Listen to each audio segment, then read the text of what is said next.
2 लेकर के आई हूँ।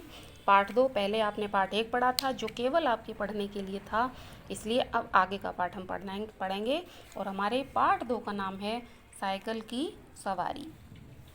और इसे लिखा है, यह कहानी हिंदी के प्रसिद्ध साहित्यकार सुदर्शन द्वारा लिखी गई है। जो कहानीकार हैं सुदर्शन, उनके द्वारा लिखी गई है। इनकी कहानियाँ में हार की जीत बहुत चर्चित रही है। जिन्होंने कहानी संग्रह लिखा है उसमें हार की जीत नामक एक कहानी बहुत ज़्यादा लोगों के चर्चा का विषय बनी रही। चलिए पढ़ते हैं।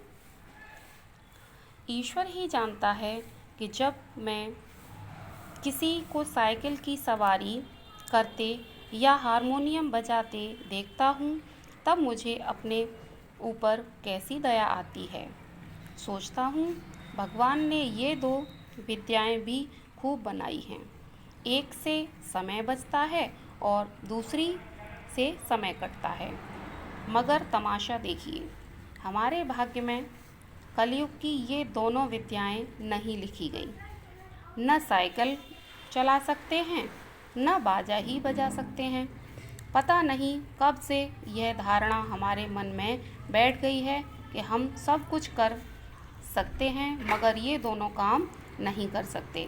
लेखक कहता है कि वो जब किसी को साइकिल चलाते हुए या हारमोनियम बजाते हुए देखता है तो उसे लगता है कि भगवान ने ये 2 विद्याएं सबके लिए बनाई हैं, परंतु हम इन विद्याओं को कभी जीवन में नहीं सीख सकते, क्योंकि दोनों ही विद्याएं हैं तो बहुत अच्छी, क्योंकि एक से तो समय की बचत होती है और दूसरे से हमारा समय पास हो जाता है।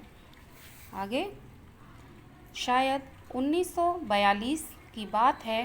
बैठे बैठे ख्याल आया चलो साइकिल चलाना सीख लें।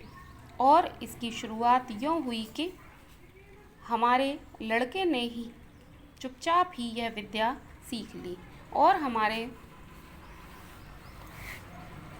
सामने से सवार होकर निकलने लगा। अब आपसे क्या कहें, लज्जा और शर्म के कैसे कैसे ख्याल हमारे मन में उठे। सोचा क्या हम ही इस ज़माने में फिसड्डी रह गए हैं। फिसड्डी रहना मीन्स पीछे रह जाना। फिसड्डी रहना मीन्स पीछे रहना। तो लेखक कहता है यहाँ पर कि उनके जब लड़के ने यह विद्या सीखी और उनके सामने साइकिल से सवार होकर निकलने लगा तो उनके मन में विचार आया कि आखिरकार हम ही ऐसे क्यों रह गए कि हमें ये विद्या सीखनी जीवन भर नहीं आई और अब हम इसको अवश्य सीखेंगे।